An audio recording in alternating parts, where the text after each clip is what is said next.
Time now for our game of the week on Cold Hard Football Facts. And the game of the week is the final game of the football season, the Super Bowl.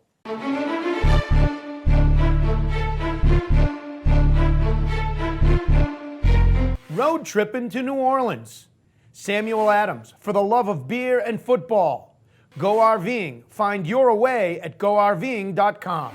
Hi, everybody. I'm Butch Stearns. He's Kerry Byrne. It's the Ravens and the Niners. It's the game of the week all year long on Cold Hard Football Facts. People come to the site, and I'm sure they sample it, but they say, I don't want to spend any money. For peanuts, for pennies, they still have a chance Super Bowl week to find out what the numbers mean here. $9.95 for a weekly pass to Cold Hard Insider. It's where we do our aptly named Butch real and spectacular picks. We size up every opponent in every game and 20 different quality stats. Not only that, on fire, we went 29-19 over the last 3 weeks against the spread of the regular season. We're 7-3 against the spread here in the postseason. If you want great analysis, it provides leading picks. We have it at Insider. So for the game of the week, we take a closer look at the numbers on the opponents for each game here. And this week, it's the Super Bowl. It wasn't hard to pick this week. It's the two teams left standing. Yep. And I think a lot of people forget that a year ago Thanksgiving, these two teams met, and Baltimore came out on top in a pretty dominant performance, not on the scoreboard, but the numbers-wise. They won 16-6 Thanksgiving night in the first Harbaugh Bowl. The brothers Harbaugh-Mazov, little Russian literary reference for our fans in the old Soviet Union, Butch. It was really a dominating performance by Baltimore. You know, Alex Smith took more sacks that day, Butch, than Jenna Jameson and Chinese Tea Party. That's how bad that performance was. He was sacked 9 times. In fact, the numbers were ugly. 96 net passing yards for the 49ers, 2.9 real passing yards per attempt, which it was a dominating defensive performance by Baltimore in the first meeting between the Harbaugh brothers. Well, and now we come back and they're in the Super Bowl, and Alex Smith isn't the quarterback anymore. Yep. So let's look at the quarterback comparison.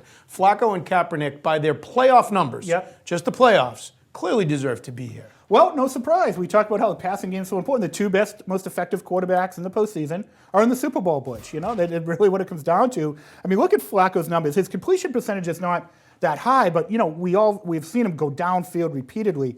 9.2 yards per attempt, a winning monster number, 8 touchdowns, 0 interceptions, 115 passer rating. That's why he's really helped carry this team to the Super Bowl, and you can't say enough about his performance. And the only quarterback close to him in postseason passer rating is Colin Kaepernick, and who we all know how he's run the ball, but look at his passing efficiency. Even a higher average per attempt, 9.5 yards per attempt over his 2 playoff games. Doesn't even count all the rushing numbers he put up, 106 passer rating. I mean, these were the 2 best postseason quarterbacks, and naturally they're meeting in the Super Bowl. So let me ask you a question. This is opinion, and you can give me numbers to back it up if you want. Clearly Kaepernick has an edge with his rushing, right?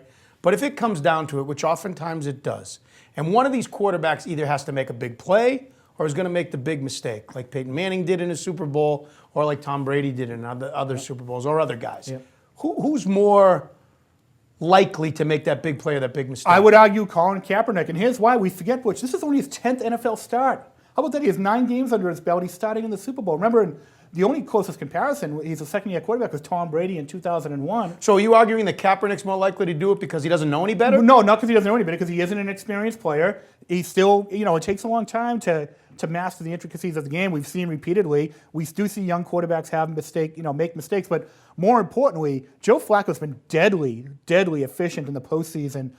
Going back to the last couple of years, I mean, this guy's really at all made mistakes. He's been on fire, and I like the way he's playing. How can you not like the way he's playing? And we did see the one mistake either quarterback made was Colin Kaepernick, a pick 6 against the Packers in the divisional round. It's pretty remarkable in Flacco's short career. People mention the stat that he's won 6 road playoff games, which is more than anybody else, which is pretty remarkable. He's played in 12 playoff games now. He's 8-4 in his short career. That's a lot of battle-tested playoff football. Most franchises haven't won 6 road playoff games in their history. That's true. Most of them have not. And this Ravens, in 5 years now, have won 6, and finally get to the Super Bowl after knocking on the door the last couple of years. It's going to be, it's going to be pretty exciting to see who kind of comes out on top of that critical duel at quarterback. All right, the tail of this statistical tape in our game of the week here, we're looking at Ravens versus 49ers. Your numbers all year long are the numbers that correlate to victory. So what are the important numbers to look at this game? Well, a couple of things. One, the 49ers are better. We size up every opponent in 20 different indicators. The 49ers are actually better in 16 of 20 indicators. We talked about Baltimore's kind of statistical mediocrity this year in the other segment, and you really see that in these numbers. Each of them have 6 quality wins. The real difference, I think, if we go through some of the numbers, is that in defensive passing yards per attempt, the 49ers were 3rd in football this year. The Ravens were 16th. And why that's interesting, to me, the single critical battle of this game, Joe Flacco and that great downfield passing attack that we've seen all postseason, going up against one of the best teams in football, limiting big plays downfield. And that, to me, whoever wins that battle wins the game. It's no more complex than that. If Flacco can get the ball downfield against one of the NFL's best defenses, Baltimore wins. If San Francisco can keep everything in front of them, limit those big plays, San Francisco wins. And these numbers are compelling that, again, these teams deserve to be here.